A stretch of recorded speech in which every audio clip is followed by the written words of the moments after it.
welcome home to many a sim racer's first foray into oval-style racing. This is a track that holds itself in a regard to say that it has not been a part of the real world's worth of racing for 17 years now at this point, but it houses itself very similar to the likes of Oran Park and, before it was revived, the likes of Wilkesboro Speedway, as a circuit that holds itself as one that iRacing remembers above all else. Welcome into Florida, the panhandle of America, and USA International Speedway, because we got F4 cars and we've got them on dirt, John.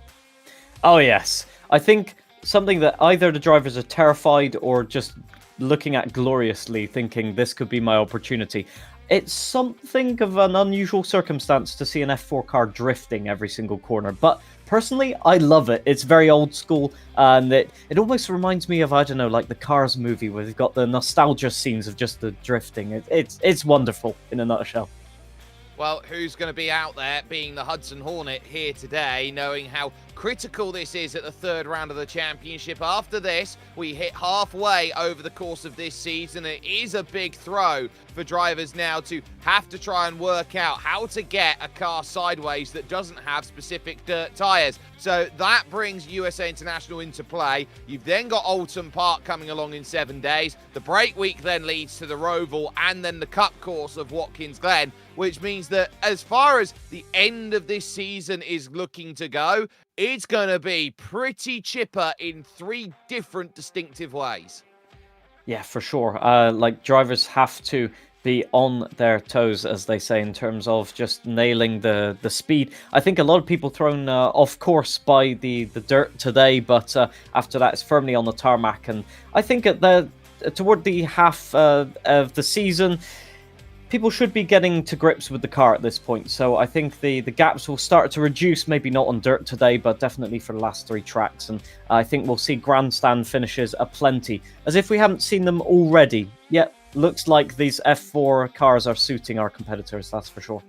And let's talk about those standings, because 2 weeks ago was the last time the championship brought itself into play. Sparks has the championship lead by 5 over Greedy Me, with Matt 2-on-2 in 3rd position. The win at Winton for Aerotech now puts him into 4th, with the likes of Ryan L83 back in 5th, which is surprising, with Punju and Lamp 6th and 7th. Hayden Gullis is in 8th ahead of Josh's Corner and Super Noodle Bagel, which makes up your top 10 in the championship. And John, as we go over the page, this is a championship that has itself a little bit of a everyone else is trying their best to hold themselves together, but there are still 6 or 7 great contenders out there for this championship. Yeah, for sure. I mean, as we saw in the IndyCant race, there's a lot of people that have the speed and maybe just struggling with the lower downforce of the F4 car or some technical, specifics. So there's quite a few drivers, such as Contant Alonso, for example, that we know can finish right at the top of the standings. But will they get there? There's so many people vying for that top position, and as you can see on an oval, sometimes these cars have maybe not the best visibility when you're drifting sideways, that's for sure. Yeah, and you've also got to remember that this is a place with a very narrow pit entry, and I don't think they're going to have much of an ability to fuel tonight, so it's 100 laps that they have available to them, and they'll be looking to use to the best of their abilities. Currently out there in practice with about 15 minutes more time of understanding to get themselves sorted as they work themselves around. So we will get the chance to talk to some of our drivers as soon as they unmute and undeafen, and give us the chance then to go and make that happen. But John, as it comes to today and how they're going to be looking to challenge up here in this circuit, I think preservation is going to be the first card of anything that they deal with, especially as a track surface that will get slicker and slicker as they run on the bottom. Yeah, for sure. It's going to be one of those days where if you get damage, it might be even difficult to get into pit entry, to be fair. So yeah, it's going to be one of those sessions where, as you say, just keeping yourself in the mix for the victory, as always on an oval, is so difficult. But I think Josh is available for our interview now. Yeah, we do have Josh's corner here. Josh, which one is your corner? 1, 2, 3 or 4? None of them. I don't think. I'm trying to get used to it. I'm still trying to figure out how Hayden is getting a 22.7 in his practice sessions. He's got unbelievable pace. So, yeah, I'm looking forward to it, though. I think it's a pretty cursed track car combination. I think it's going to create a lot of good opportunities for overtakes, even more opportunities for collisions, I think, and it's going to be good for the viewers as well. Seeing you've got the Lego F1 cars on the wall there, do you think you could do with a bit of extra downforce or less downforce here for the dirt? Where's the technical... Yeah, I mean, what makes me laugh is if you do get contact, your race engineer comes across and goes, "Oh, you've got damage on your front wing. You're going to have less grip." It's just like, well, how much less grip can you have, really, right now? So I think a lot of the guys that do have oval experience on the tarmac, they obviously know good corner entry, good corner exit. I don't. This is not only the first time I've driven dirt in iRacing, but it's also the first oval I've ever driven. So I'm going in completely blind. My aim is just to not cause a 10 to 15 car pile-up and see if we can get some pace over the course of the race, I think. So let's talk trying to get the understanding of the track, learning it for the first time, understanding oval and dirt oval properties as you're going about and racing. How difficult has it been understanding the track as it's evolved during the practice? Because you've got 100 laps worth of racing, and the track is very variable from when it's fresh and nobody's run on it compared to when it's completely slick and you can basically see the tarmac underneath. Yeah, so I've heard that track evolution is going to be a huge thing during the race. One thing, obviously, is the creation of the cushion, which I'd never heard about before. I had to obviously look it up. Obviously, in dirt ovals, if people are going swinging it wide and pushing dirt with their right tires over to the edge of the track, you get what I mean in motor race. I used to do motocross. We call them berms, so essentially like a car-sized berm.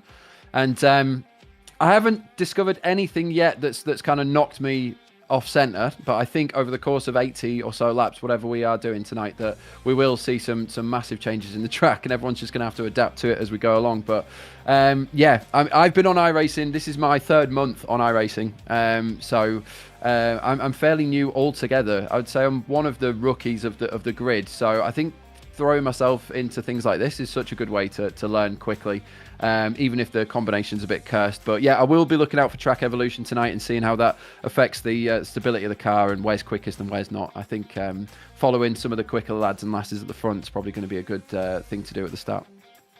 So being a bit cautious at the start then, not willing to attack straight off. We've been talking about how difficult it can be to stay in the mix here. Yeah, absolutely, yeah. Like I said, there's some guys that are putting in 122s. I think the best I've done is a 123.4, and I think it's all to do with corner entry. I see a lot. Interestingly, I've seen a lot of people take different lines, and I've tried to kind of study people's onboards. There are some people that are going wide in corner entry, wide mid corner, and then cutting it at the end, going back onto the straight. There are some people that are going super wide and sort of diamonding, like kind of a right angle. They're cutting the corner off, which I think when you're on the track on your own, that will work, but it'll be quite dangerous to do when there's a lot of people packed up.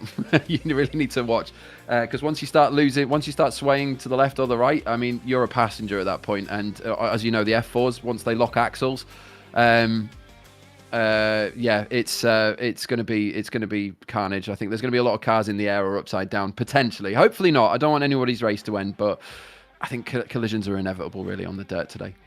Well, we will say that a 122 or a 123 would be ancient time around here. I think you'd need a calendar logarithmic clock to try and make sure you can get yourself through at that. But at least for the moment, Josh, just one quick one from me. You're in the top 10 in the championship. Do you hope to stay there tonight? I do, yeah, I do. And I think it'll be purely based on luck. I've had an amazing experience in rounds 1 and 2. In Spa, we made contact with Punju. Ended up 21st on the grid, came back after a safety car, ended up in, I think it was P10. We got P10 in that. At Winton, we had a very, very eventful race, which was brilliant in the wet. I managed, I think it was a P7, that race. So it's climbing up, and as a rookie, I feel really lucky to have got those positions. Today could be different. I think today could be very damaging. Or if everyone at the front that's got pace wipes each other out, which is a huge possibility, we could get lucky again and find ourselves getting some points and climbing up further. I think we're now, P9 in the championship, which is, as I said, incredible. I never expected to be there, especially in my first season. So let's see. Hope Lady Luck's on my side tonight. That's all I can say. Well, we will wish you the best of luck with that. Josh's Corner joining us then and bringing in a wonderful case of issue and battle with us today. But it's not just the fact that we got Josh's Corner out there and only 3 months on iRacing inside the top 10 of the Creator Series. That's a wonderful way to go. But also here, we'll get the chance to chat in as we get two to chat with at exactly the same time. So we'll bring in both Lithium Fox and Reska Kyoso. And I suppose we've got VTubers here today as we go and have a little bit of a conversation. You two, how does it feel today hitting dirt with F4? It's interesting. Can't say I've tried this combination before, but first time for everything, I suppose. We're just trying to figure out how to actually approach this. A long race as well, so yeah, have to think a little about how to manage this one. How's the pace feeling? Is it pretty consistent? Is it something that you might be used to or maybe a bit unfamiliar with? Honestly, I'd say that there's just like a lot of drop off on these tires, I think, here. We don't have a proper dirt tire, so I think mostly everyone's using the wets right now. And there's a pretty significant drop off as the tires heat up, and it's kind of difficult to deal with, I think. And I think there's going to be some different strategies out there, hopefully, so it'll be kind of cool to see. We know that 100 laps is going to be a very long time in terms of this race. You are slightly limited on the fuel. Also, you might be hoping for a couple of cautions that come out over the course of the race just to make sure that the fuel numbers hit what is necessary. How do you look at trying to manage this in terms of a long-form race and moving through the stages, through the opening to the middle to the end? Do you think that this is going to be one of those races where it is just going to be a case of just buy your ticket? I think survival is going to be the name of the game, but not only just saving those fast repairs that we have 4 of, but the tires as well. As Lith says, there's a big drop off, and well, you want to have something at the end, don't you? I haven't done 100 laps of testing, so I'm not sure how these tires are going to be at the end. I don't think anyone here really knows, so whoever figures that out best is going to have the advantage come the end, I think. Of course, I have to ask the question as well, being part of the VTuber community, is it a case of you versus the rest, or is there an inter-rivalry in the community here? Honestly, I personally get along with most of the folks that are in this race, so I think it's gonna be, you know, Reska and I, of course, here are definitely going to be probably working together, but I think that a lot of us are just going to get along with everybody else too. You know, it's not us versus everybody else. We're all racers. First and foremost, we're all here to do iRacing. VTuber's second to me. I don't know about for you, Reska. You can answer that one on your own. Yeah, I mean, similar for me, but of course it would be nice to put a VTuber on top in Creator Series, whichever one of us it might be in the end. Absolutely. Don't mind me. I'm just stirring the coals. Don't mind me. Trying to create a story as usual. You know, commentator stuff. Setting things on fire. I get it. Of course, as usual. Well, my question to both of you, for those who maybe haven't seen you, what is your VTuber lore behind who you are? Go ahead, Reska. You first. So I'm an alien race car driver. I conquered my home planet's racetracks, and I've come to challenge the best racers on Earth. But to be honest, they've got hands, and they give me a run for my money. So. My lore currently is I'm a battery fox. I haven't actually done my deep dive into that yet. It's not something that's been revealed. So as far as everyone is concerned, I'm just a battery fox that races cars. Oh, the mystery behind that. There's more to be found out. We'll have to wait and see. The story continues, as they say. But, well, hopefully wishing you luck on the course. Is there anything that you're looking out for in terms of trying to avoid certain maneuvers, or do you think you have this oval racing sort of mapped out? So we've done quite a few events now, 2 or 3 in the Creator Series iRacing. Yeah, I mean, this is a different combo to the previous few though. So you know, I'm hardly a dirt racer myself. I think Lift's probably got more experience on this side of stuff, but put it in an F4 car and it's different again. So I'll be trying to figure it out and just see what the race is unfolding like for the first part of this, at least. It's mostly just the same thing. Mostly just watching out for Rex, trying not to get squeezed up, I think, on the top.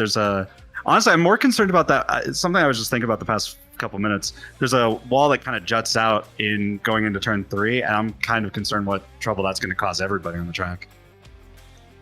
Well, there's a lot to try and unpack and go through. Lith, before we let both of you go, who'd win in a race between the battery battles out there between you and the Duracell Bunny? You know, I think the Duracell Bunny could give me a run for their money, but I think I'd still be faster. Well, there we have it there. Lithium Fox and Reska Kyoso, they're joining us and giving a wonderful bit of racing analysis in for us. Very quickly, we're going to jump in and get Punju in for a tiny chat, as we are under 5 minutes away from racing started. Eli, this has been a very fraught practice, which, as we've expected, has devolved into a mix of actually trying to go fast and actually trying to crash into everyone. Yeah, I mean, we are getting what we were looking for, right? I mean, I just want to confirm to everybody, this was 100% community vote for whatever reason that decided that we should do this. And it's gone exactly how I was expecting, and I'm enjoying it so much. This is awesome.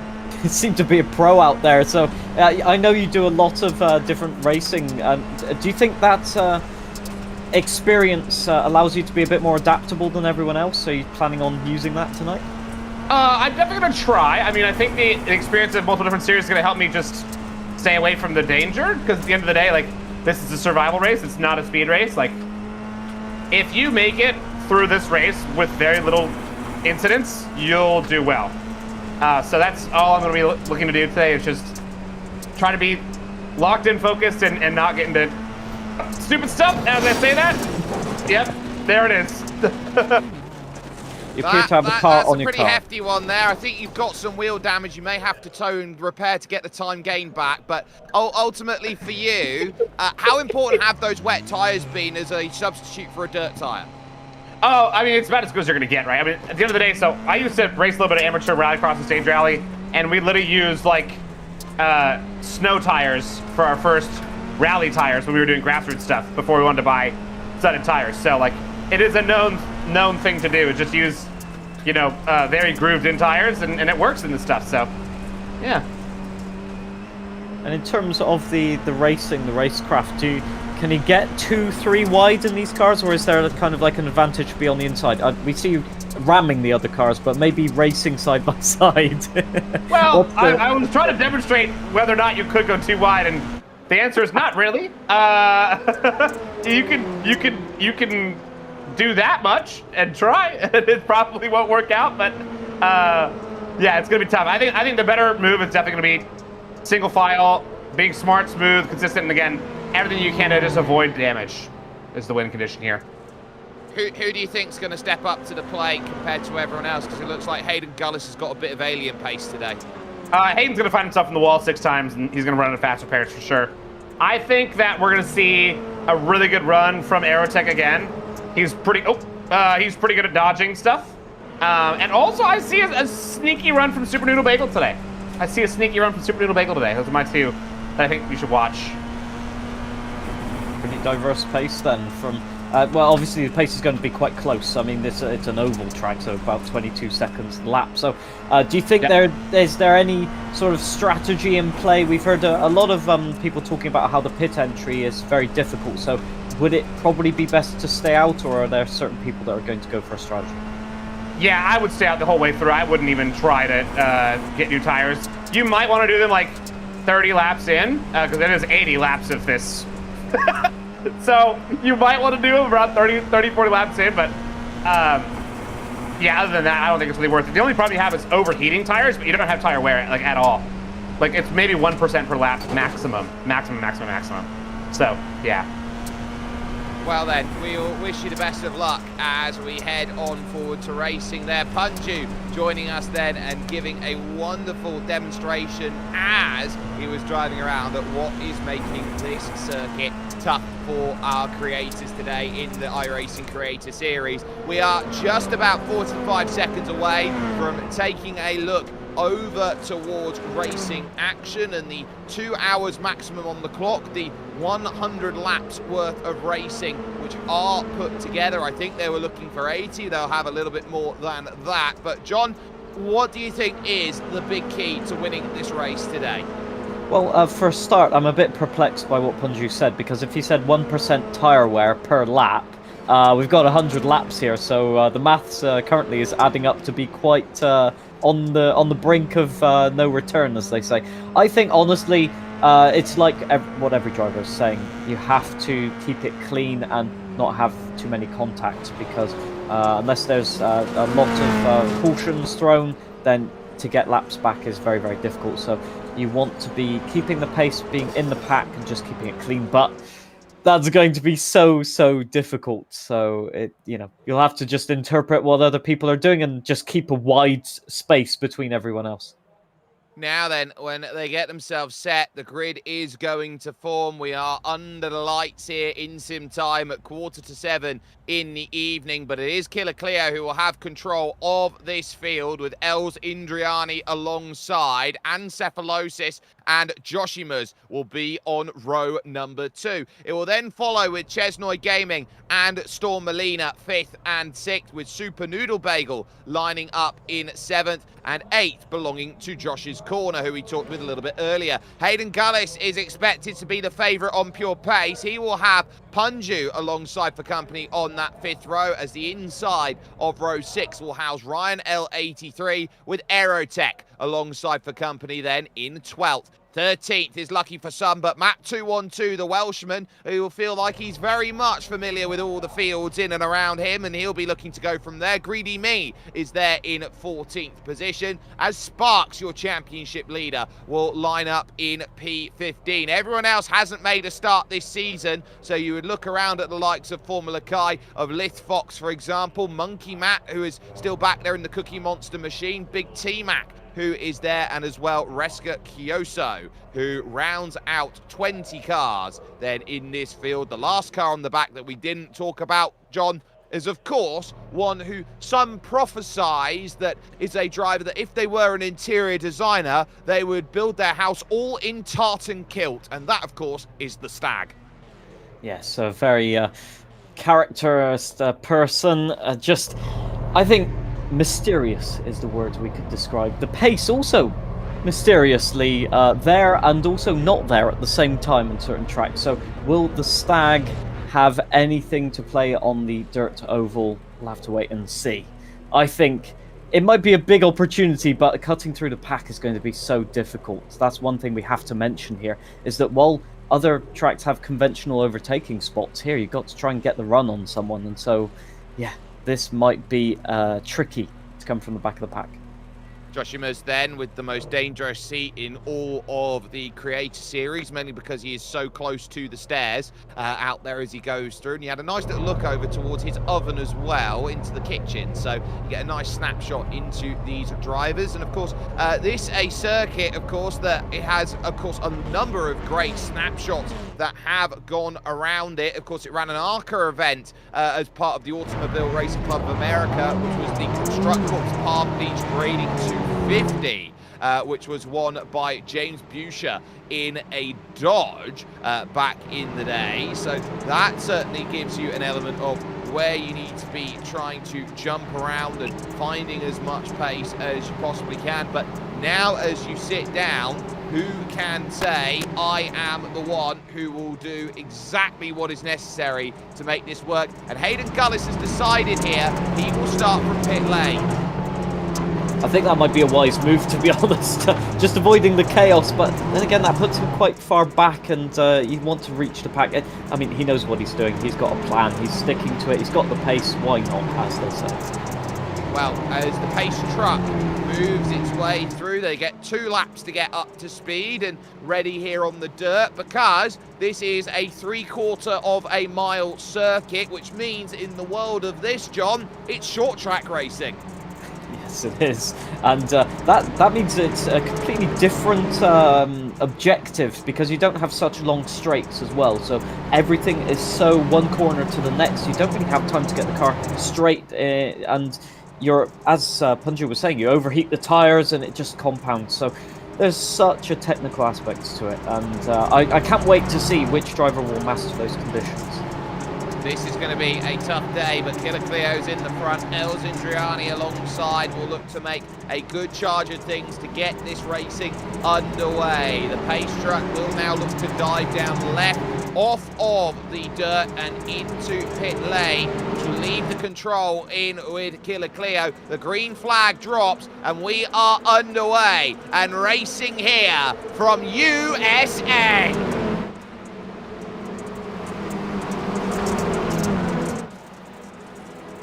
A tag already out of 2 and shoot the gap, why don't you? There goes 1, 2, 3, 4, 5 down to the bottom of the circuit. Sparks, your championship leaders caught up with Ryan L83.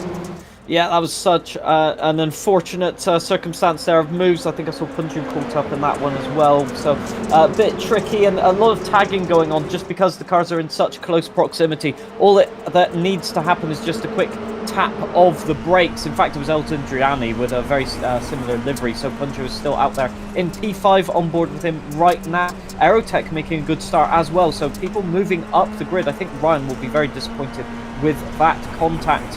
The opportunity is there, but once again, keeping it clean is very difficult. Monkey Matt in midfield trying to get some moves done, but it's so difficult round the outside. Can they get the traction? I tell you what, they have actually. They've got a Storm, and Killer Cleo has dropped 2 positions there on the inside, not getting any traction on the exit.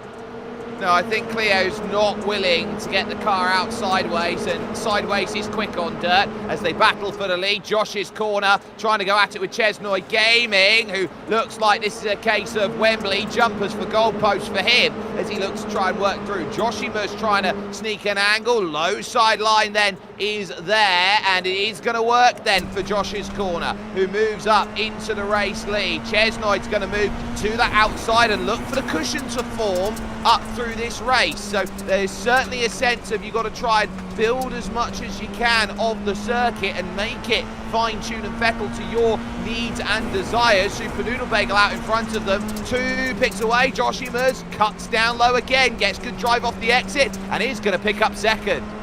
Whoa, the traction in that machine right now. I mean, it's side by side still. No quarter given right now, but Chesnoy's gone really wide onto the dirty outside, and that's lost at least 2 positions there. Punju getting by as well, so it's not exactly gone to plan, and it just shows how quickly it can go wrong. Punju up the inside of Joshima's there, so it could indeed be a P2, but can we get the traction down though? Just not enough overspeed. That's the defending you've got to do. You've got to keep it as much to the inside as you can, but you've also got to carry the speed. And you can see that Punju gets a run on the inside, but Joshima's is able to open up the corner, and there's the car length, so Punju has to slot back in. Meanwhile, Chesnoy still under pressure. Storm Molina looking to make a move potentially as well, so everything kicking off at the moment in that midfield.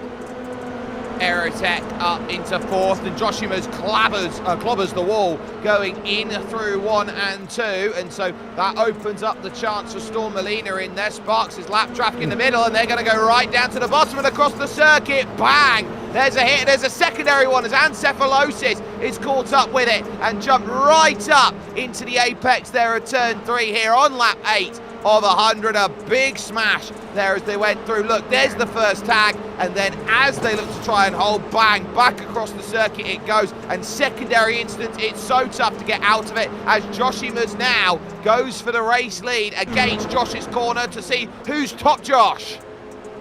Oh, back to the inside from Joshima's. That was committed and nearly, making it work obviously, but wow. Josh's corner did well to defend that around the outside, just leaving the space, but you could see the car snap a lot. And what happened between Storm Molina and just everybody that got involved in that incident, to be fair, it just, the tires locked, and you could see that almost right there with Punju nearly locking wheels with Joshima's and Josh's corner at the same time. So tricky to just keep out of contact. And the problem is also if you've got a car going sideways across the track, how do you avoid it? There's such little room when you've got such little grip, but you can see the steering inputs. They're just trying to feel for the grip. You need to sort of wiggle the wheel around from left to right, sort of a zigzag motion to try and feel how much rotation you've got. And that's how you can be fast, just by sensing the grip. Aerotech and everybody in this front pack will know how to do that. It's just a question of literally centimeters difference that gives you the pace or not. Well, they're driving on a tightrope, and Punju here is looking to move up to the race lead and pick that off and say, this is where I'm starting to find my abilities. Down low again, searching, and the bottom line is really forming up, and there's contact wheel to wheel, not once, not twice, but thrice, and a big slide by Joshimus, and Punju is going to move up to the race lead. Josh's corner now sits in the middle of it, and there's the tag around for the pair of them. Big slam into the wall for Josh's corner, who will now have damage on the front.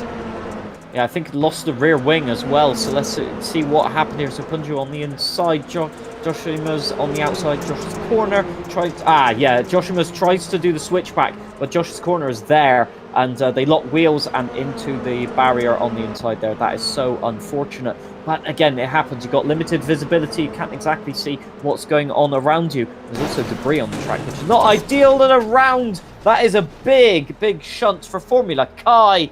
Not much he could have done about that. Just a passenger once they made contact. As well. Joshimus as well. I think that is... Oh, was with Joshimus. I think. So that's the key. Joshimus has that initial hit. Now watch Joshimus. He comes back across the circuit. He's missing his rear wing, which I think was departed. He hits the wall, and then he gets absolutely smashed into there by Josh's corner, who just come out of the pit. So it is a very tough scenario there, and with the debris on circuit, I am surprised we haven't seen a caution come out yet with the unsafety car for it, but it is going to be a tough old start to this race. They've already ticked off about 13 to 15 laps, and we've got a slew of cars down in the lane. Only 10 out there at the, or 8, sorry, on the lead lap. Yeah, so unfortunate. You could see from Joshua's perspective, he's just steering all the way to the right. Matt's got 2 tyres. Yeah, that is not ideal. But there's a lot going on in this race. As you said, a lot of cars in the pits trying to repair the damage at the moment. So, yeah, this is just divulging into chaos. And, yeah, I think a lot of drivers struggle. Is that a caution thrown? I think it is. Yes, caution has been thrown. As you can see, quite an unconventional safety car, that's for sure. It is a beautiful Acura out there, and it is the Acura of dreams, and I'm sure everyone of a certain age, John, has had a race of some description on that car. Yeah, for sure. One of the most enduring sort of endurance race cars, you know, and well, I think quite a few people are just trying to get their bearings around the course still. We're seeing a lot of cars going skedaddling, trying to get the laps back. But yeah, I don't think that will be very fun to drive on this track for sure. 1, way too much power, and 2, on the rain tires, does it even have any grip whatsoever? We're seeing a little bit of weaving, but it's not really doing very much, is it? It's like a boat going round. Well, it is very tough out there when you can't use the power. So this is the start crash that we had a look at. So this set off a bit of Diana Ross racing here, because here comes Sparks to the mix, and look, he's got nowhere to go. He very much gets stuck in the middle of a chain reaction. Yeah, so unfortunate. You got Matt 212 involved in that as well. So a lot of drivers just getting damage from the offset. The good news is they can actually rejoin the pack and get the laps back, so all is good from there. Problem is you actually need to find a way through the pack, and there you can see the incident. So I mean, yeah, what can you do? He was full on the anchors, locked up, and there was still nowhere to go. That's so unfortunate for Sparks, that's for sure. But the good news is they're catching up to the back of the pack. They will have another opportunity, and you know, it's a long race stint, so there's not many problems to make your way back at this point. And I will say also, having an incident earlier on is probably better than at the end, because at least you have laps to get the positions back. That is very true, but also, John, you have to note that lap 1 incident, as Sparks was the last one into the crash, he has to pay all the insurance claims. True. Yeah, and on an F4 car, I don't want to know the cost, to be fair. Yeah, my wallet's already burning in my pocket. Yeah, it's...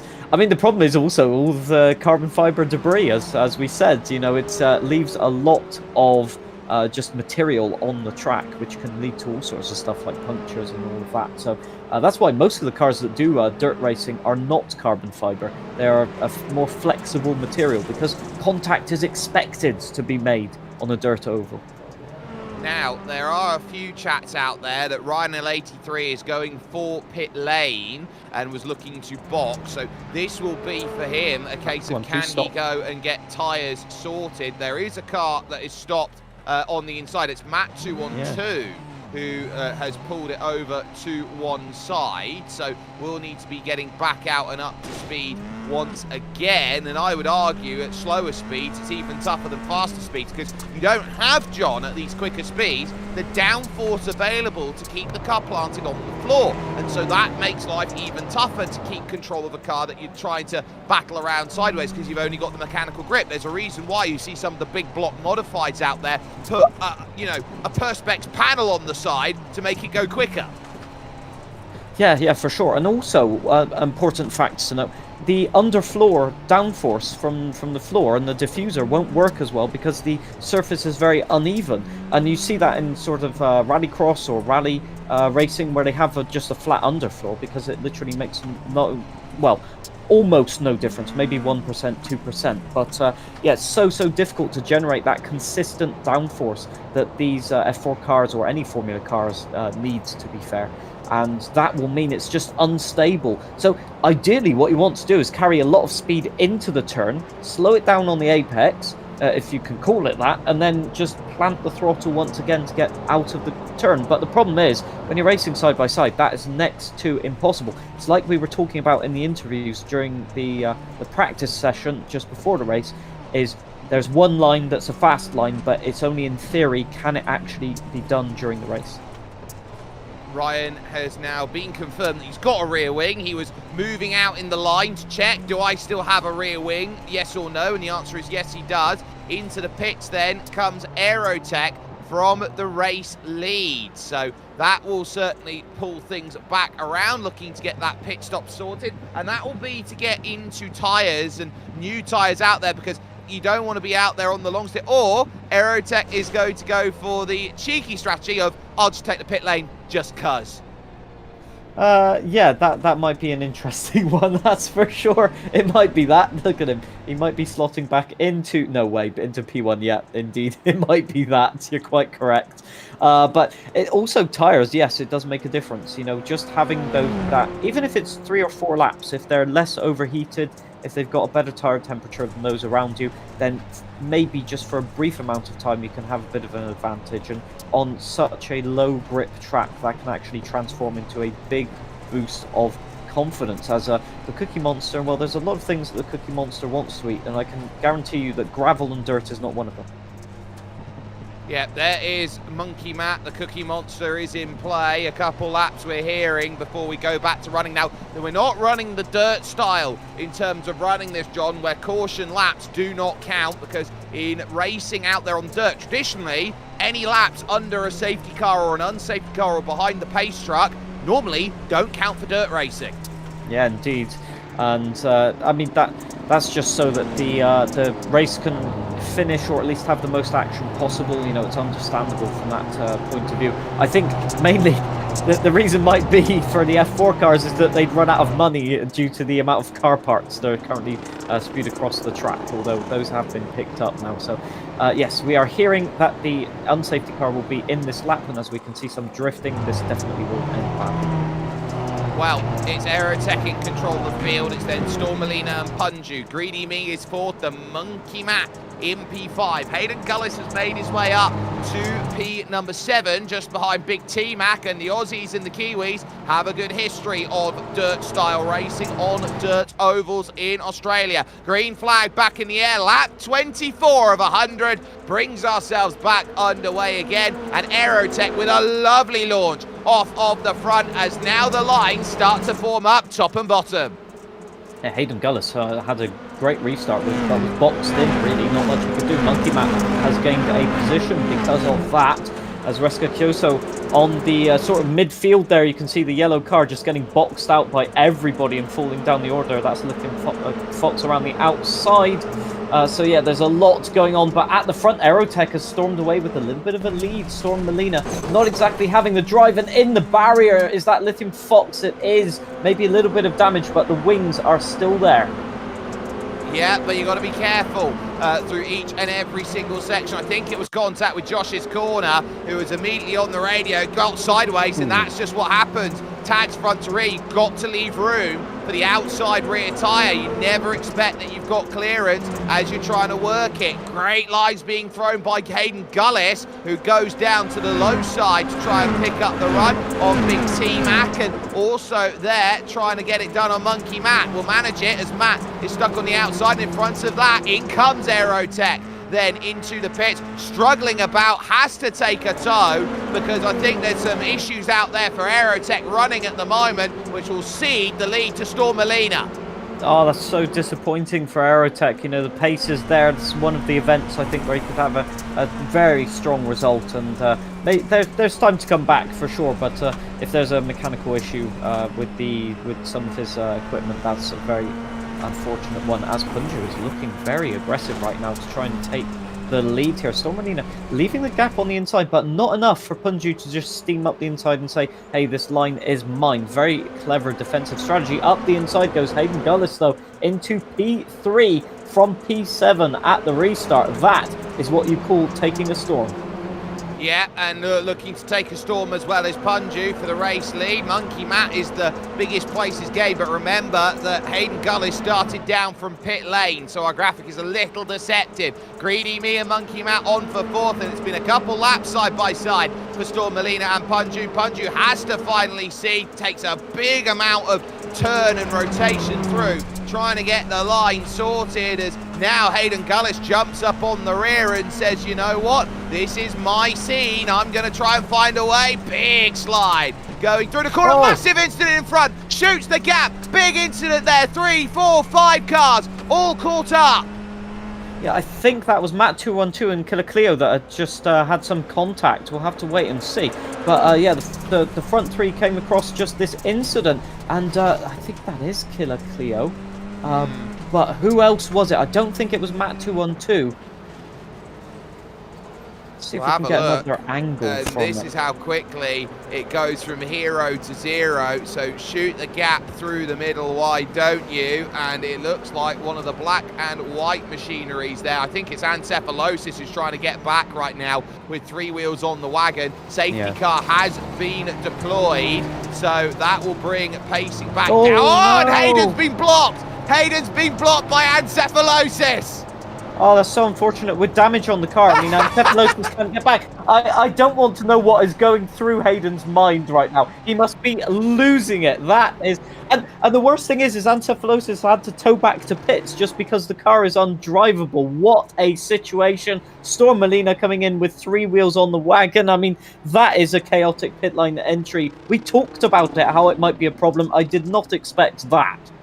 And in the words of Michael Cole, vintage Creator Series. Most definitely. I mean, I thought we'd seen everything, but apparently not. We continue to rewrite the scripts, and I must say, shout out to whoever is writing the scripts, because honestly, they're on point at this point in time. So we have, at the moment, Greedy Me in the lead with Joshua's second, Big T-Mac completing the top 3. A lot of people on different strategies at this point coming into the pits. Yeah, this is chaos and confusion as always. And apparently I write the scripts. Good to know, because I didn't know I could read.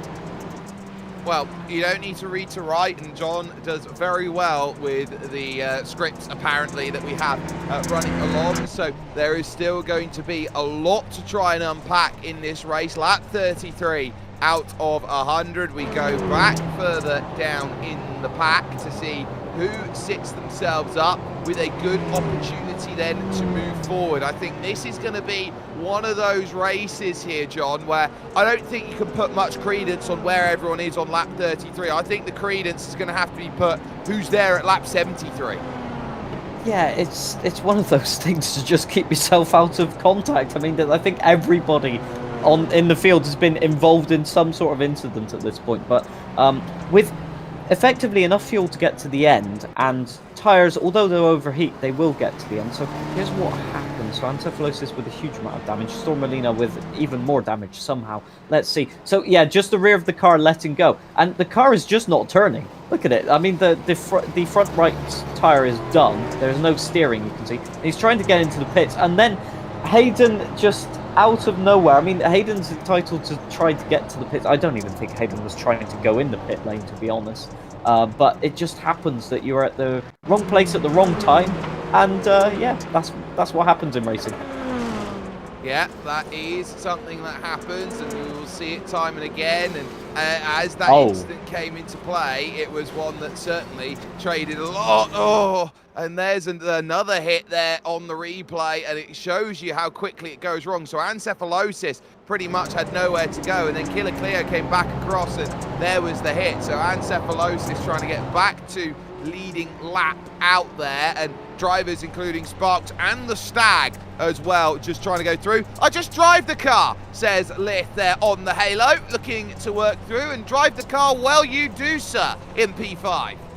Yeah, drive the car, but other people choose to drive their car into yours as well. That appears to be the problem at the moment. That unfortunate contact with the wall earlier on has led to them being mid-pack once again. P5 at the moment, which is pretty much where they were, maybe a couple of positions gained, but they haven't lost out in this, that's for sure, as the unsafety car is still very keen on getting going again. Still people getting their laps back.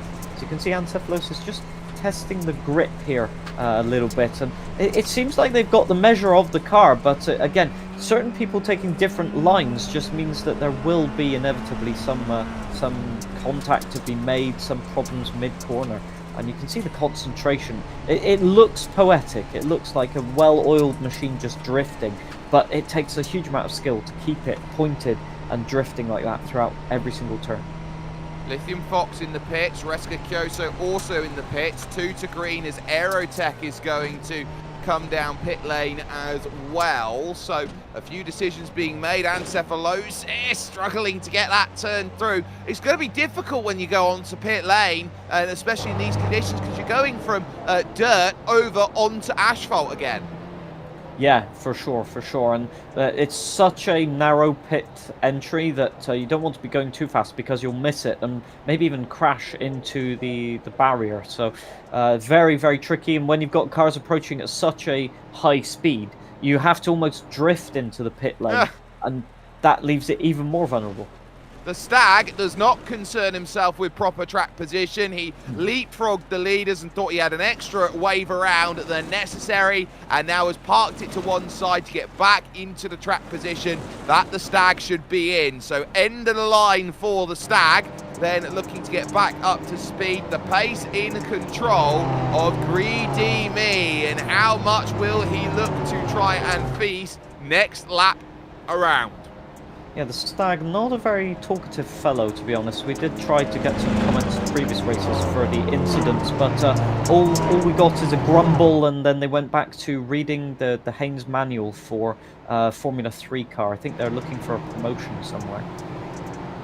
Yeah, that would certainly do it. And as well, I saw them reading the book upside down, which indicates potentially some nationality, but I'm not too sure about it. But at least right now, it will be about this frantic restart that they deal with then, as there goes the Acura moving on forward. Beautiful out there. I had one of those mats when I was little as well, and very much with that livery, I'm sure there's been so much amazing racing that has been conducted, multiple championships of many varieties and many different cars that have found themselves there. So control of the race is control with Greedy Me. He cannot go until the unsafety car has been giving the launch, and it is expected now that the green is in the air. And who has been quick on the draw? What a launch there from Ryan L83, who's up now into third and will be high up second on Joshima's on the restart here.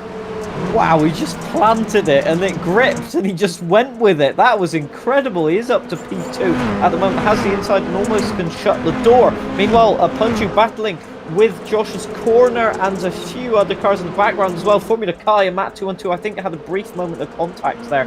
Matt 212 has dropped a few positions, but Punju has managed to maintain P4 for the moment. Here we go with Chesnoid as well. Lithium Fox, I think, has had a brief collision as well. So, Chesnoid and Reska Kyoso dropping down the order as well with a bit of contact. So, a lot happening in a short space of time. Oh, look out at the lead as we're on board here in the middle of the pack for the moment. It is so busy up at the front. Ryan L83 to the outside of Greedy Meat. Punju up to third.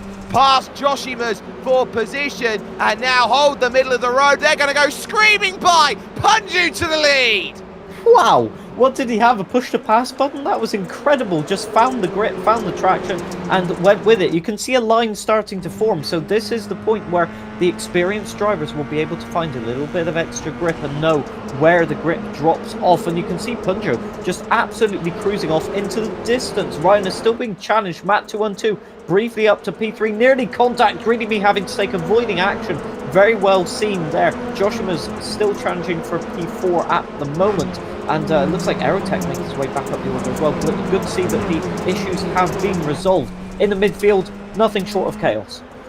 Yeah, it's been very tough. Big T-Mac losing the place to Aerotech. There's Hayden Gullis trying to work away by on Formula Kai for position. So there's everywhere you go a little battle, and they are worried about that wall coming off into turn number 3, because any tag of that is going to be difficult. And there's again another little look. Oh, it's a spin behind. There's a big junk up behind. Sparks is caught up in it again. Josh's corner. Hayden Gullis is in it, and so too Stormaline. It's a 6-car incident, and it could be more. That just is another incident where it just leads from one car to another. I think we're about to have a replay of it. So on board here with Josh's corner, I think this is running wide. I'm guessing there's, just trying to rejoin, and there's a car that has just collected Josh's corner. So again, two lines converging, and as you can see, everybody's just piled into, and there's the rest of the cars coming around. You can't really see. So what happened here? So Josh's corner takes a wide line. Oh, Hayden. Oh yeah, just collect it, and there's nothing you can do there. So Hayden just trying to be a bit too ambitious, I think, in that context. What do you think? I think Hayden tried to be a superhero. I just think that he's realised that he's not Mr. Incredible. Yeah, that's a bridge too far, as they say. It's unfortunate because Hayden has the pace, but we were talking about this again pre-race, saying that there's a line and he's using it, but is it the fastest line during the race? Because it's quite difficult to pull off. And there is another caution thrown out. So staple of the Creator Series, the script. I mean, you can thank me later for this script. I mean, I have no idea what I was on when I was concocting this one, but it seems to be pretty good from what I've seen. I believe, John, you were on the Control C button, and then very quickly afterwards the Control V button. Yeah. Yes. That that would explain a lot of things for sure. I just took the safety car and just copy pasted it in. Yes, indeed. Yeah, that seems to be the description of all of our races. Maybe I should change it up somehow. But indeed, we still have Punju in the race lead with Matt 212 and P2 at the moment. It depends on whether people pit for a new set of tyres just to again get rid of that overheating problem. But laps behind the unsafety car, which must be running out of fuel at this point with how many laps it's done, will help to cool the tyres a little bit, at least. As you can see, Josh's corner going past there, getting some lovely, valuable laps of drifting. Quite useful, actually, to gauge the grip of the cars, I must imagine, so it might give them a little bit of an advantage to carve through the field again. Well, it's just like being at home for Matt 212. I think that's the reason why he's got there up into second position. It's, I would say, with the livery he's got, in all due respect, it might not be the brains, but it's certainly the brawn. Nice. Yes, very good one. I like that. But definitely, I mean, he's going for the minimalist look, isn't he? And definitely just under the radar to get into P2, really. Just steered clear of the incidents. Again, one of our earlier drivers that got caught up in a little incident, but since then, it's just carved their way up through the field. And I'd say Aerotech has a very good chance of moving up positions as well. The pace is certainly there. And as for our pre-race favourites, you know, like Hayden Gullis, Ryan, and all of that have the pace normally, they've just been involved in crash after crash after crash. Not necessarily their fault, but if they want to win this one, they've got to clean it up a little bit. Well, if you get mired in the back of the pack here, John, you've obviously got to work your way back through it, and you're not going to get through it any quicker unless you're going to get a lot of green flag running, and we're ticking over towards the halfway stage of this race, so it's all about how many fast repairs do you have available in the back pocket to use. They've only got 5.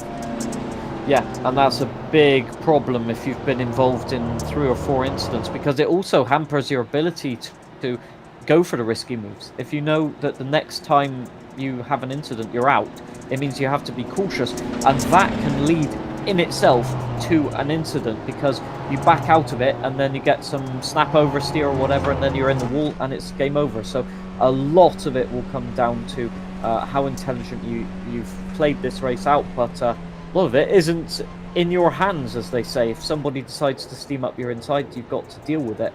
And I think that's the crux of the issue, really. You've got to convince the people around you that you've got to work together to make your way up the field without having any incidents. That seems almost impossible to me. Well, the impossible can be made possible, and reality can be found even in the darkest of times for those who think that this may be a simulation too far for them. But for Punju, he's found a wonderful line. He's now at the front of this field. Matt 212 behind him, Aerotech in 3rd, and you got drivers like the Stag back there in 6th, Formula Kai in 8th, Ryan L83 in 10th. It's all about control. The Acura has pulled away and is going to now get the ability to slide down into the pits. There is the Stag, who is there in P number 6. We'll need to get by the Kiwi Monkey Matt, who is there in front in the Cookie Monster, 5th place, 07. But Punju now moving down low, looking to get drive off of this exit. It will be lap 49. Out there of 100, and the launch is now in play, back underway here at USA, and already Aerotech to the outside of Matt 212 to go and get the pass. Easy pickings.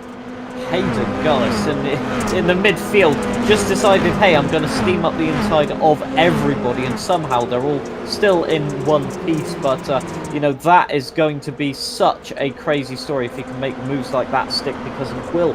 I mean, he's the fastest person on track with Ryan L83, the only people in the 23 zeros in terms of lap time. But you know, can it be consistent? You know, Hayden, oh, in the wall, that is the Stag. The Stag's binned it. Well, the Stag has seemingly run out of a little bit there, and I think got a tag from behind going through the middle. That would have been Formula Kai into the rear wheel, not once but twice, and the Stag just gets dumped up on the top side. Nothing you can do about that. Yeah, Formula Kai deciding to use the Stag as a brake, and yeah, that's not ideal. I think there's a few antlers that might be thrown in the pit lane. Well, Ryan L83 here, remember, started 10th on this restart. It's only been about 3 laps. And look at him, he's going for the race lead here. Straight down low on the inside, it works, and they're stopping up behind Ancephalosis, who's lap traffic. And Ryan's got a gap. List and Reska are 2nd and 3rd.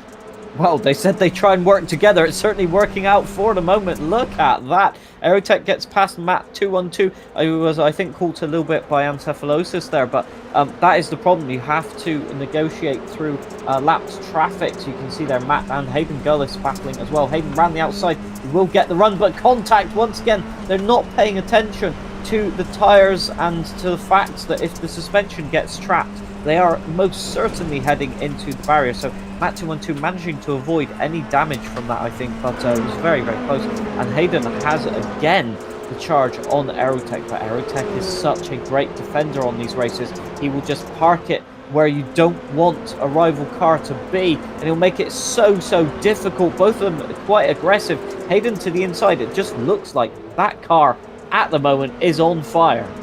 Well, he can rotate it better than anybody else at the moment through the middle of the corners, and Aerotech can't even find a way of making it happen. So you're looking around and seeing this is how tough it's going to be. Greedy Me in the middle of this with Joshimus. Chesnoid Gaming scrapping with Josh's corner behind, but everybody's trying to find a little line that works for them. Oh, it's a tag in the wall. It's Joshimus, and he just about avoids Greedy Me. They'll pull 3 wide off the exit. Bang! There's the hit just as we go to replay there with Big T-Mac as they go through. And this is what happens when you start trying to sniff for an angle through. There's more dramas out there as round is going to go Josh's corner again. Yeah, that was never really going to happen. And, that was a completely unrelated tag as well by card 63. That's Big T-Mac, as you said. And then they get involved, I think, with Chesnoid Gaming as well. So it just all kicks off from one little incident, and the issues carry on for the entire lap. Killer Cleo is stranded over at turn 2, and everyone's going to have to try and work a way around to try and get through. Chesnoid's going to have a tap. I think here, Killer Cleo's got no safe way of getting off the racing line. Only now manages it after a lap and a half. Yeah, well done, well recovered, very patient. That's the only thing you can do, and now you've got to get it back up to speed, which is even more difficult because you haven't got the traction. So, yeah, I mean, what an issue. That is, I think, encephalosis on the inside also going slow. So a lot of stuff happening. This is Super Noodle Bagel and Formula Kai, I think, battling as well. So the midfield at the moment is just swapping positions left, right, and centre. As you can see, I think a little bit of damage on the rear of Formula Kai's car, and that means the car is just sliding. And you can see on board from the perspective of Super Noodle Bagel how just difficult the pit lane entry is, how slow you have to go, and how unsighted the car on the inside is until the last second.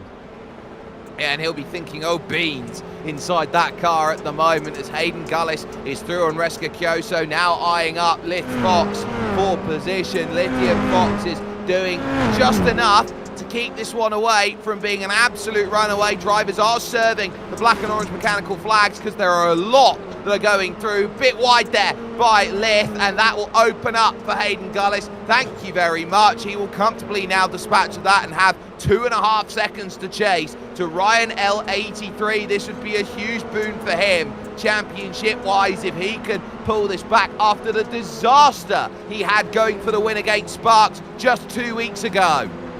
Gap about every lap is about 0.2 of a second for the moment, just waiting for the times to cross the line.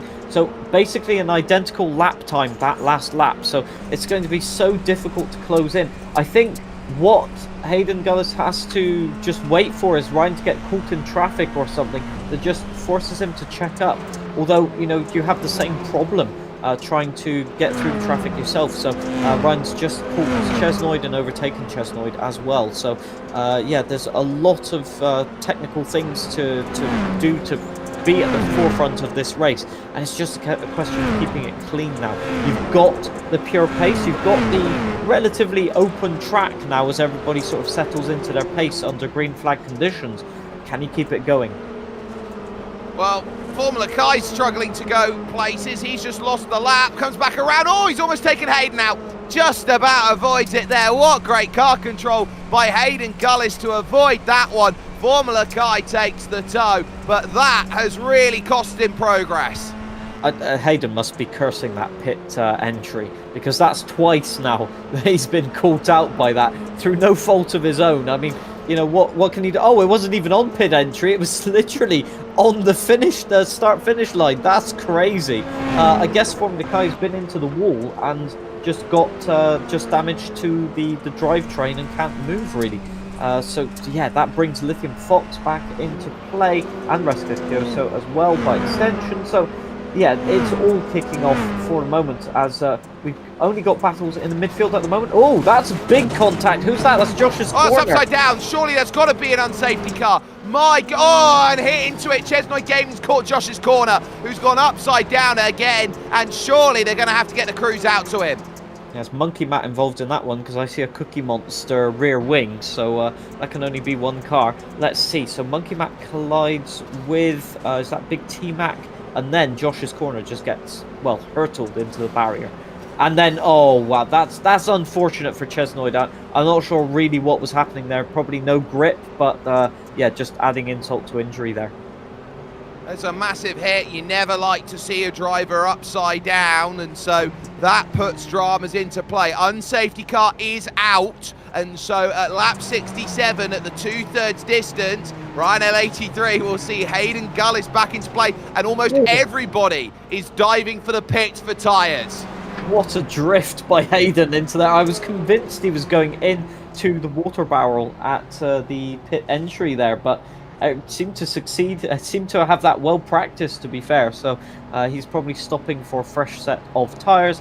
Probably not a refuel, but just to maybe even fix some damage. There might be a tiny bit of damage on the car, but looking at that, no, probably just tyres. So you can see quite a few cars not with a fast repair anymore. I think that a few of those drivers might actually be in there for the long run, as they say. Well, the long run will be important, and as those drivers come back out again, they will know they will fall back into line, and almost everyone taking this moment to say, yeah, the tyres are second hand, and we're trying to navigate through the best that we possibly can. It's been, I would say, a very anonymous day for the likes of Sparks, for example, who's just been behind the 8 ball all day as a championship leader. So this is a real shake-up for what this championship is. Reska Kyoso will look around and see Lift Fox there in 5th place. Matsu back to 3rd again. Yeah, I was just looking at how Matt's car was handling, and really, it's really bizarre what's going on. I think Matt's out of position.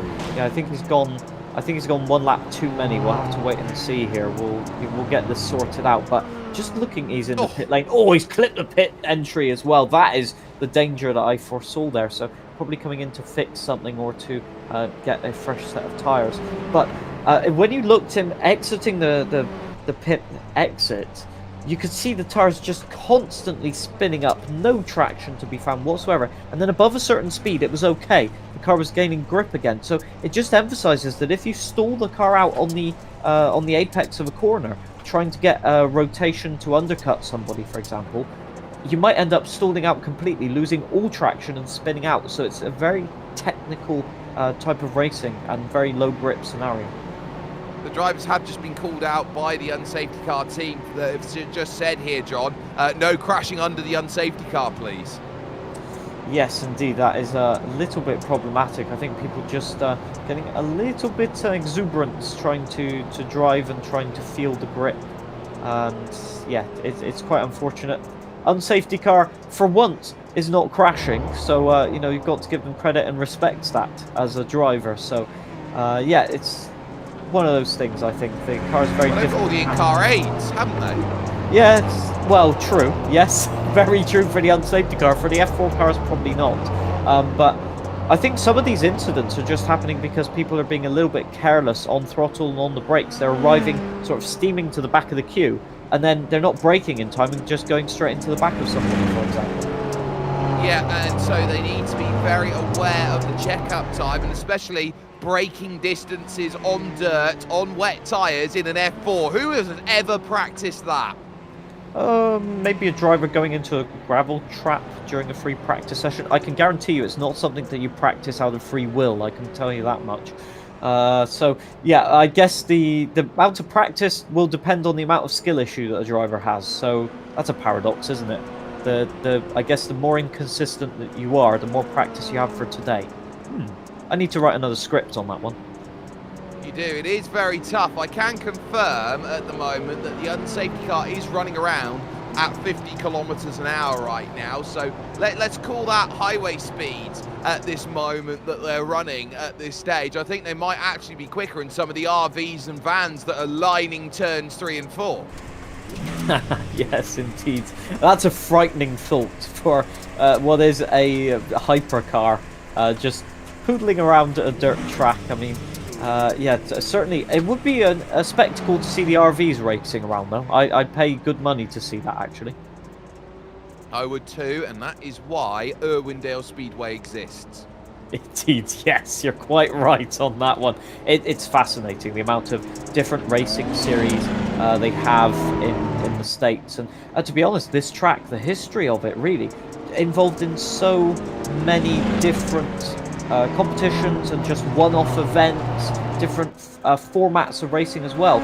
Just all to essentially, that was so close, warming up the tyres. I'm not sure why the unsafety car needs warm tyres. We'll gloss over that fact, but the wall is beckoning, the call of the void right there.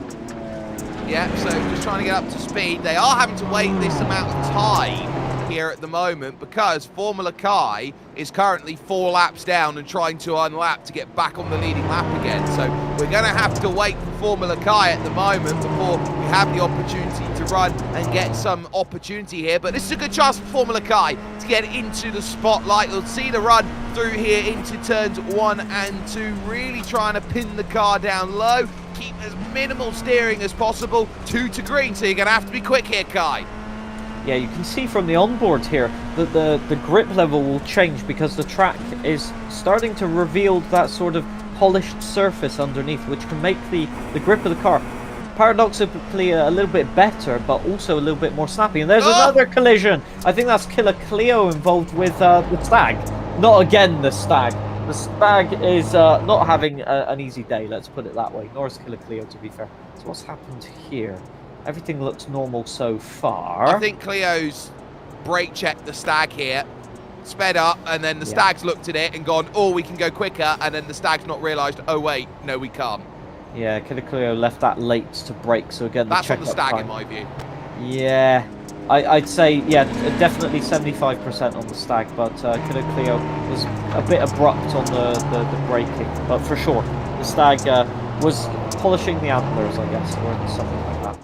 Well, Killer Clear is going to have to come to pit lane. She's got a car that is crabbing sideways the wrong way, so that will be that pretty much done for her, as she will have to get the repairs done and then back out on circuit once more. We do see a car in, that's Ancephalosis hitting pit lane and just trying to stay out of trouble, but this is where you need to keep your calm with 25 or 26 laps to go. When we next go back around, Ryan L83 in control, then it's Hayden Gullis, then it's your VTubers, Reska Kyoso and Lithium Fox, with Aerotech in 5th, with Greedy Me in 6th, and Formula Kai dancing away to try and get that lap, and that is the final lap that Formula Kai needed there to get back onto the lead lap just in the nick of time for the Canadian. It's now a case of, can you set yourself up in the final stages of this race? It is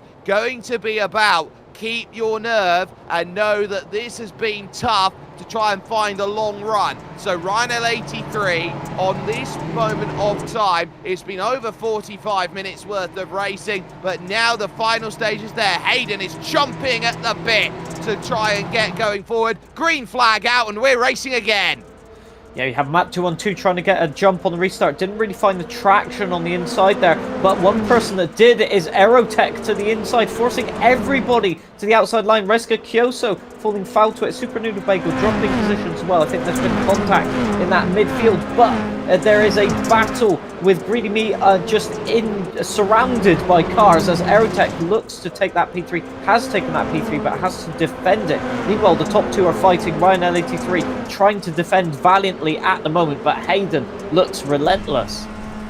He does, and on the back of Ryan L83, who's one of the great wheelers in anything that he sets his mind to, and now trying to find the right lane, and that bottom, absolute bottom, is working right now at the moment, and they are trying to keep themselves together at this stage. Again, the outside trying to work the Oracle again is Hayden Gullis, but he's just there. It's too clear, and Aerotech and Greedy Me, best of the rest in this scrap for third. Low side goes Greedy.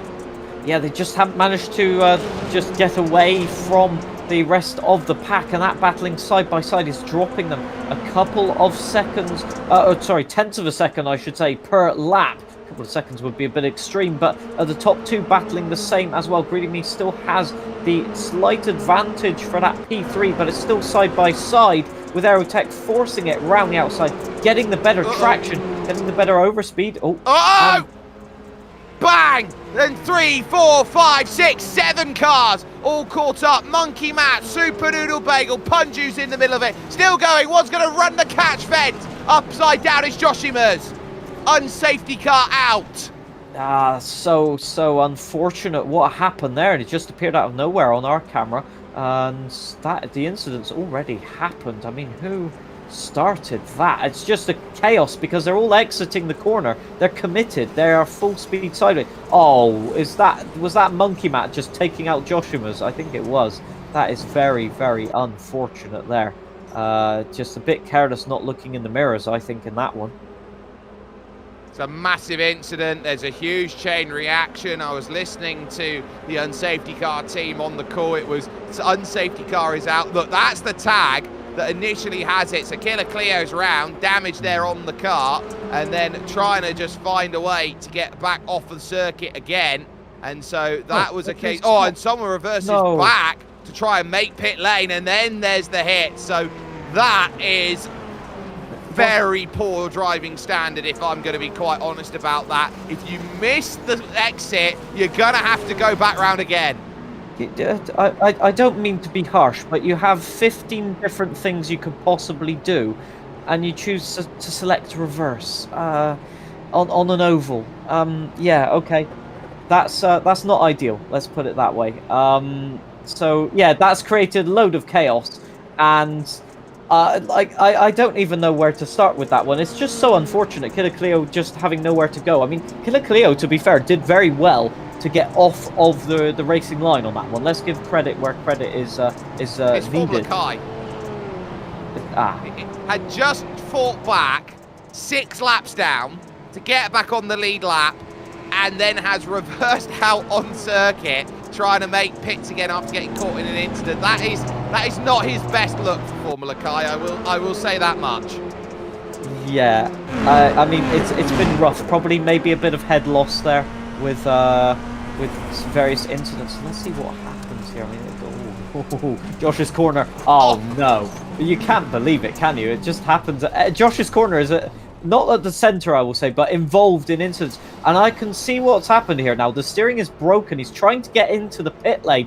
And there's Killer Cleo just blocking the path. I'm not saying Killer Cleo's done anything wrong, but just trying to reverse it. Missed it. I mean, well, good reactions. That's the answer. But everybody else just doesn't have the chance because they've got a car in front of them. So by the time they see the incident, they have no time left to react to it. So I can see what Formula Kai's tried to do. Tried to reverse to get the angle of the car into the pit lane, but fundamentally it's very unsafe to do that, and the consequences have happened because of that.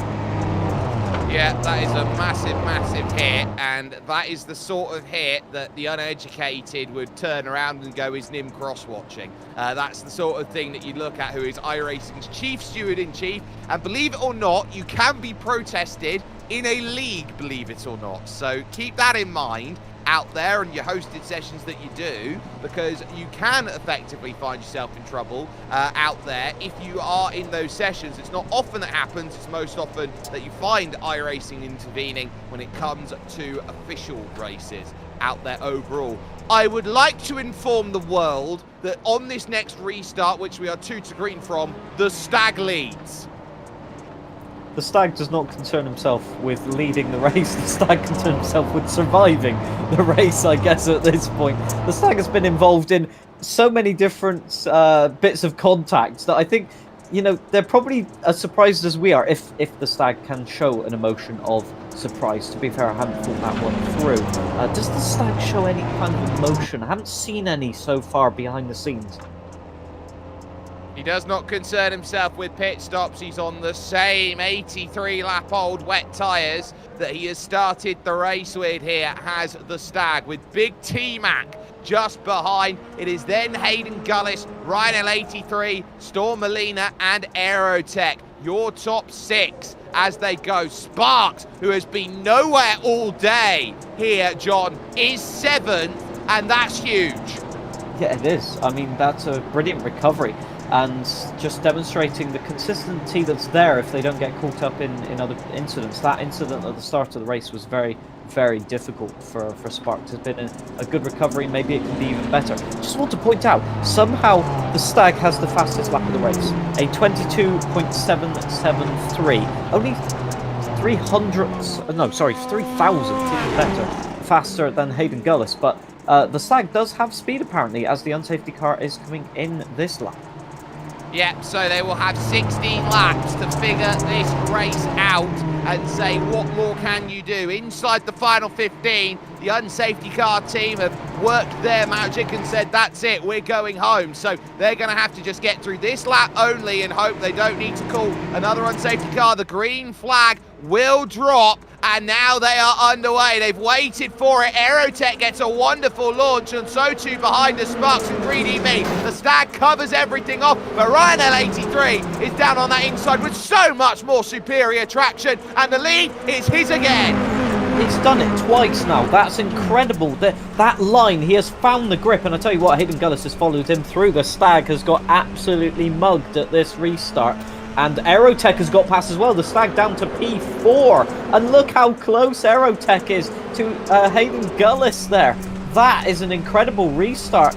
And I just think, oh, the Stag in the wall. That is a little bit of damage as far as I can see. Hopefully the Stag will be able to continue, but it leaves him vulnerable to Greedy Me. Around the outside, Punju up the inside. 3 wide for P4 as Punju gets the advantage. Greedy Me forced to back out of it, but the Stag's still around the outside. There's still a possibility. Look at the grip that Punju has, though. He has cemented his place in P4 as Hayden Gullis sets a fastest lap of the race, a 22.2. The speeds are increasing exponentially.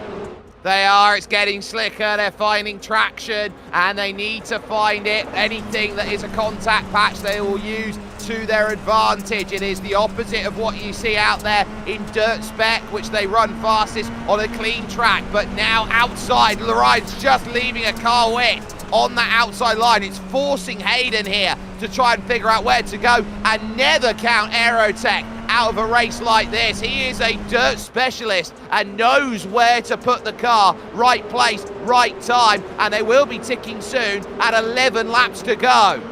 Yeah, crucially, Aerotech has nobody behind him at the moment. Greedy Me has just lost a little bit of pace and traction, just fighting it out with Punju. So that means that these three, the top three that you can see there on camera, has a visible gap, a visual gap to the rest of the field, and that is crucial really in terms of pressure. These top two, Hayden Gullis and Ryan, are battling, but Aerotech can just sit back and just wait for something to happen, wait for a little bit of contact, or just like 2 weeks ago.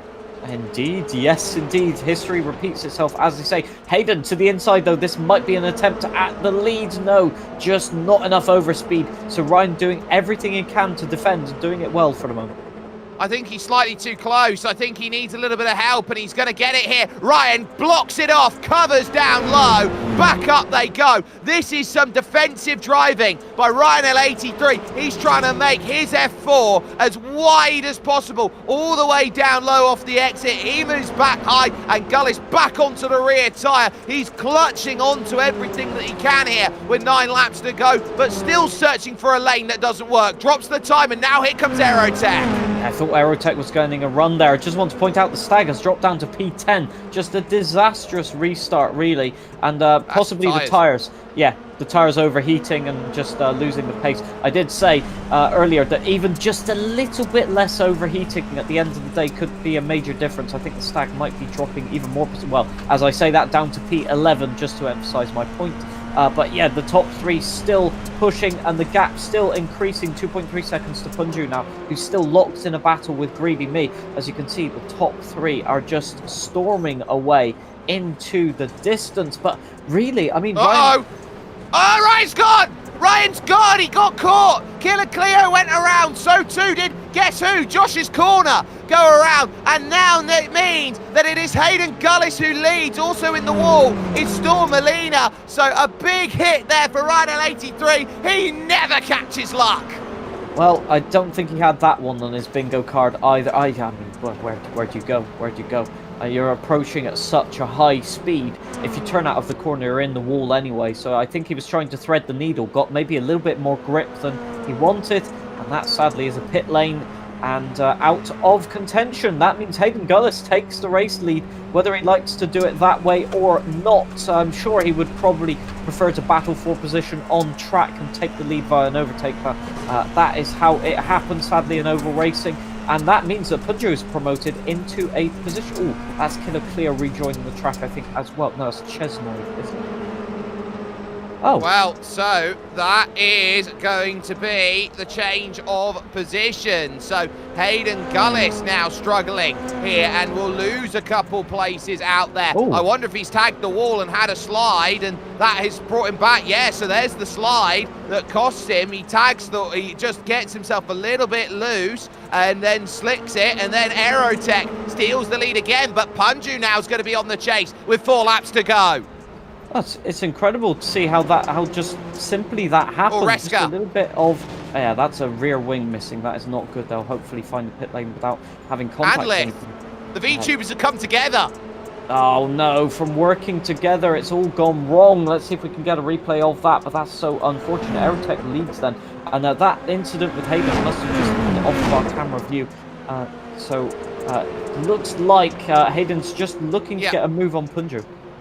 Needs it, 2 laps to go now, and Aerotech just has enough. Punju trying to hold himself steady here, and look at the slide, they both overcook it! Greedy Me will go around the outside and take 2nd position. Aerotech has got a gap, and now pinch yourself if you're dreaming, because the white flag's gonna come out on the Hooters stand. Then, as now they work at USA on a fight for 2nd behind, as it will be Punju versus Greedy Me for that, as they work through traffic on the inside. They got to get by. That's Josh's corner. They navigate that. Greedy Me would drive off the exit as contact and still having to fight. Punju's going to survive and hold it. But if there was a fluke last time, what do you call this? Aerotech comes round turn 4, takes it to USA and moves into the title picture. Hayden takes P3 on the line, did he? I'm not sure. Yes, he did. Got it. He did get it by a couple of thousandths, I think, of a second. That is incredible. 300ths of a second. There you go. Got timing confirmation. What a finish. You could just see him storming up the inside and just taking the speed in. He got it a little bit offline on that polished patch, as we were talking about, and then just trying to avoid traffic, and just managed to snatch it right at the end as Greedy Me got a bad exit. But that is a huge recovery drive from Hayden, as we see him missing a wheel now. Well, we know now that Aerotech will get to go to victory lane, and we don't often get to say this in Creator Series, but back-to-back championship victories. Burn it out, Aero! That's incredible to see. Always consistent, always thinking the big picture. And I'm sure this wasn't part of the plan to have a victory that way, but I'm sure he knew he had the pace in him. And looking at how it was mid-race, I mean, would have anybody have predicted this? I don't think so.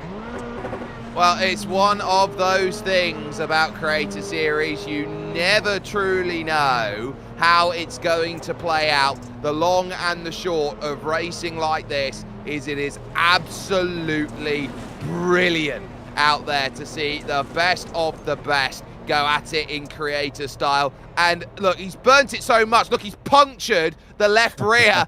You can see that. I don't know how that happened. 1% tire wear per lap, eh? It turns out it was pretty accurate.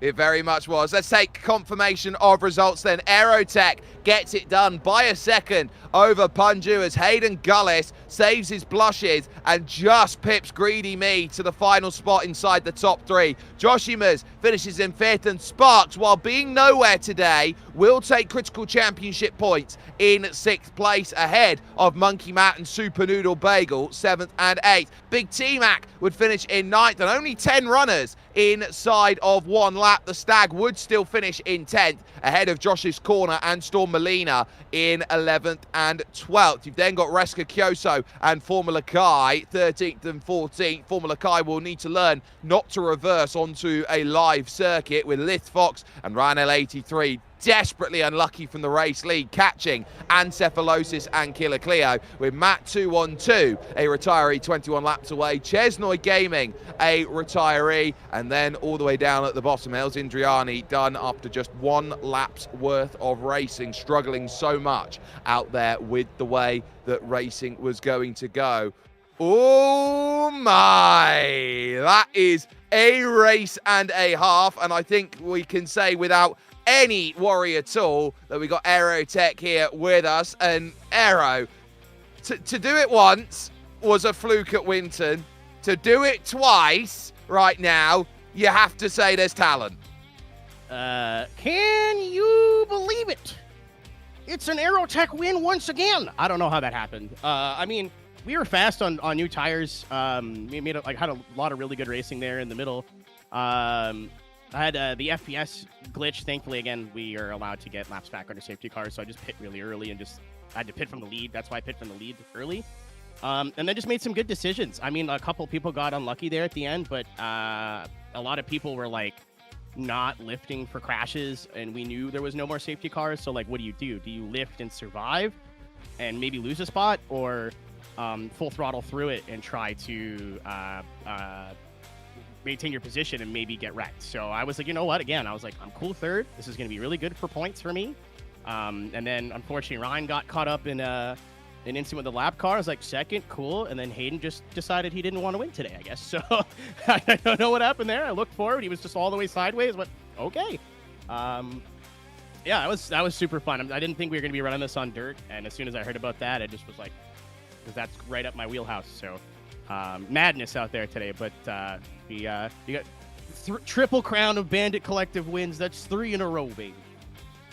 You're celebrating it now, but did you manage at the time of the incidents that happened, did you manage to keep yourself cool and calm and collected, or did it, get into your minds that, hey, hang on, I've got a chance at the win here all of a sudden? I mean, it's just as easy because when you lose a wheel or whatever, and the pit entry here is so abrupt, it's pretty easy for somebody to who's missing a front wheel or something to try to get into the pits to get it fixed and not know that there's a car coming.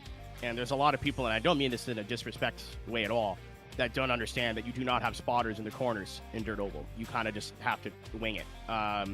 So they wouldn't hear like car low and just cut dead left. So you know what I mean? Especially at the end, I think all three of us, me, Hayden, and Punju, we saw like a car sideways and just all like stopped. So I mean, anything can happen. I mean, you saw it again, unfortunately, with Ryan really quickly there.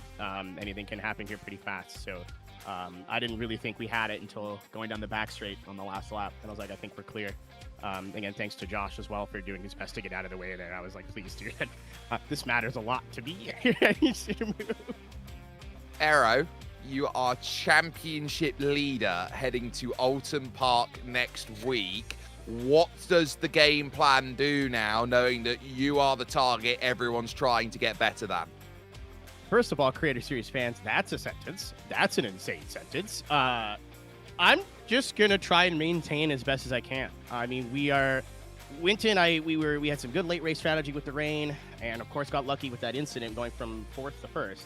Here was a bit more in my wheelhouse. Like, I don't know what you guys saw, but I was driving like a madman. I think I was 4 wide at one point. I was bottom of 3. I passed Reska and Lith pretty aggressively. I think this is where a lot of the folks that are maybe not as familiar with iRacing are more familiar with other platforms, or I think this is where the skill gap's going to really tighten, because we're going to some pretty traditional F4 tracks, some good ones, but some pretty traditional ones.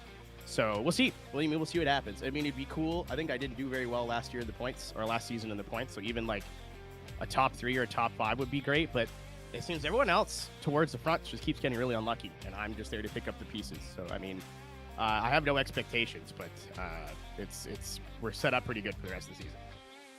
Well, one thing that you do very well is just calculated race and just thinking about the bigger picture. So maybe with that little bit of cushion of points gap, you can do that even better now. So something which maybe people might struggle to overhaul, as they say. Yeah, I mean, it's a short championship. Obviously, we're taking a break for the holidays. So it's something that I've kind of had in mind since last week. Like, even then in that race, I didn't think I was muted in Discord. And I was like, third's fine. Like, third's great points. I mean, Ryan was in the lead at the time. I was like, Ryan will get the win, even if Hayden won. Like, that's still good for me, points-wise. So I think now's the time we're going to see a lot of people change both, like, shift to and start thinking of points. And not taking it race by race. So again, like I said, it's still a lot of racing left, and a lot of really good tracks, more traditional race tracks. So we'll see what happens, but it's about to get good, I think. Well, We all wish you the best of luck for racing action at Alton Park in 7 days' time. Your new championship leader in the Creator Series, Aerotech. They're joining us and having a wonderful run of things. We are going to jump with the driver who finished second position overall. Panju, how did you manage that? Could you let me know? Because I don't know, dude. That was, I said at the beginning of the race, I was like, hey, I think just incident, reduction and just trying to be like as careful as you possibly can be is the move today. I ended up still having 3 faster pairs to go. So, I mean, I kind of fulfilled my strategy that I was trying to go for. It worked out pretty good. So I'm pretty stoked about that. I heard you just before we started the broadcast talking about the fact that you weren't taking a Formula wheel to try and preserve your wrists from any sort of injury. So maybe the safety approach did you a favor in there by giving you a little bit of rub of the green, as they say in Ireland.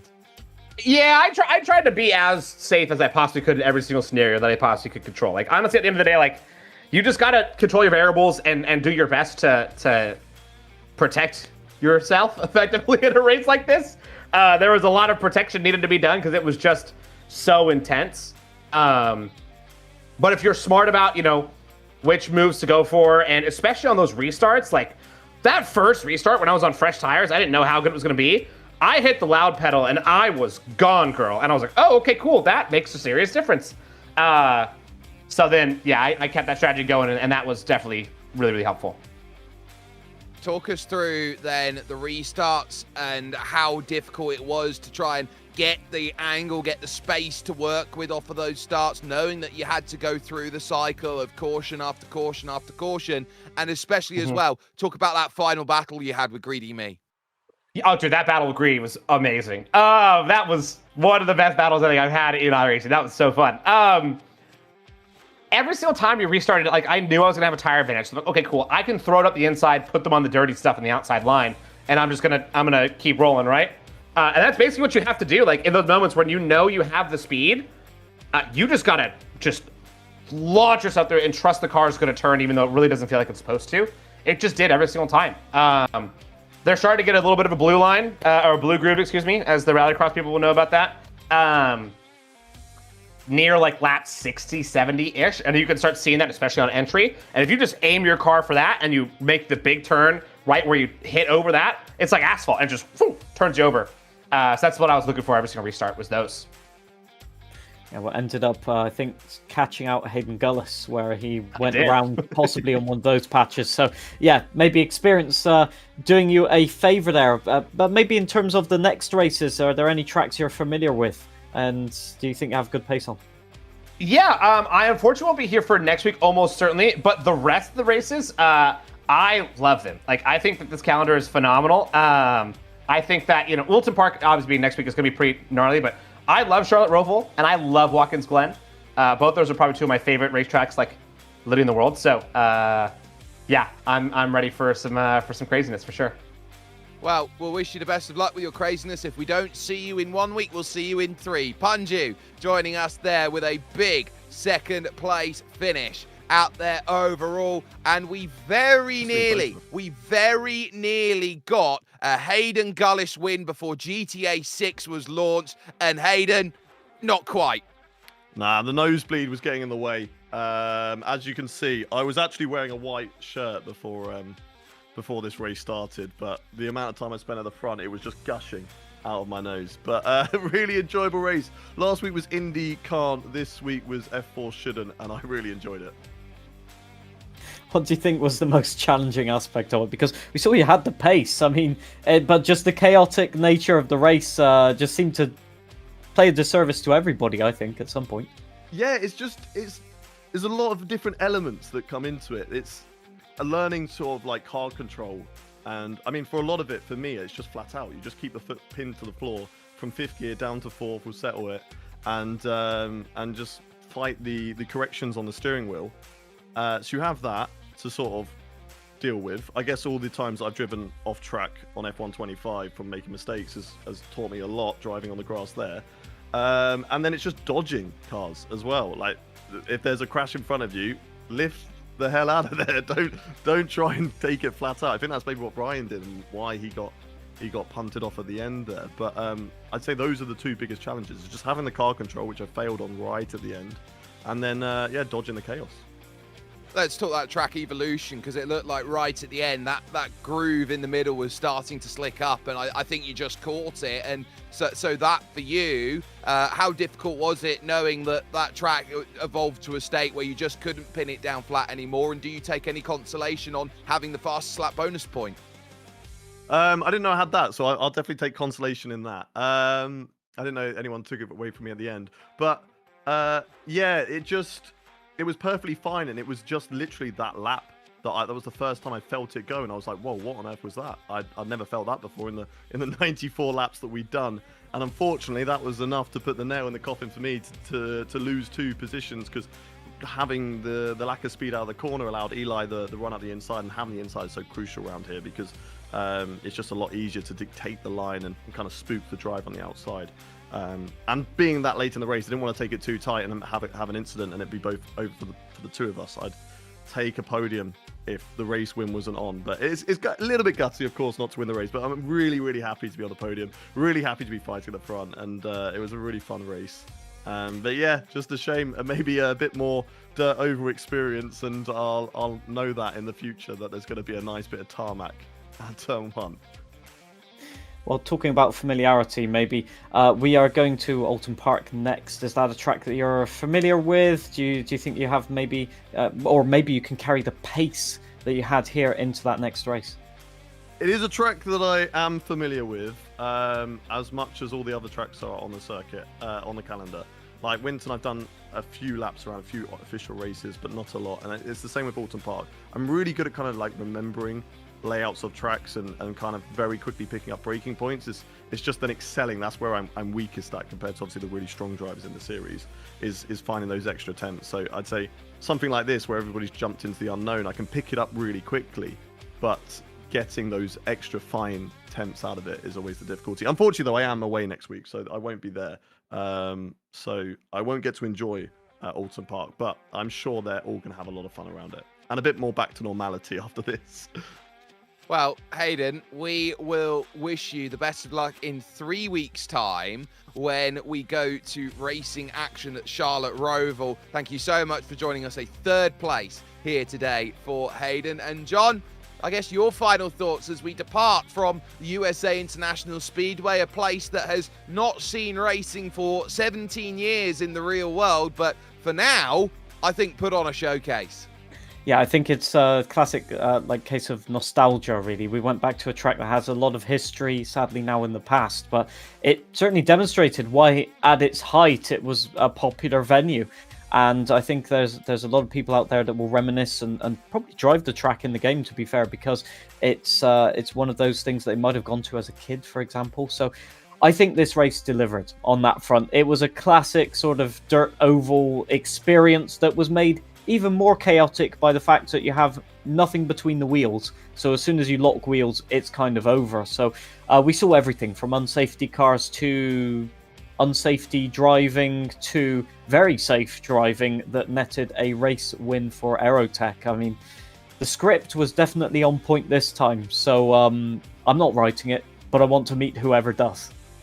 Well, it's a lot of copy-paste. Same one from last week, isn't it? Lol Aero wins. But we'll take a look at the championship standings, see how that has all come about. And Aerotech now clear by 4 over Sparks, with Greedy Me just 1 point back of that. With no Punju or Hayden Gullis next week, they will see the likes of Matt 212, Ryan L83. They'll try and jump back up the order. Drivers like Josh's Corner up in the championship, and Super Noodle Bagel still inside of that top 10. But it really has turned into a different championship out there, with a whole heap to try and uncover. We go from dirt in 7 days' time to a little bit more firmer ground, to a little bit more secure territory. We head ourselves to Little Budworth, just in Cheshire outside of Liverpool, for the next round of Creator Series. 3 rounds remain, and we'll see you at Alton Park for your next challenge.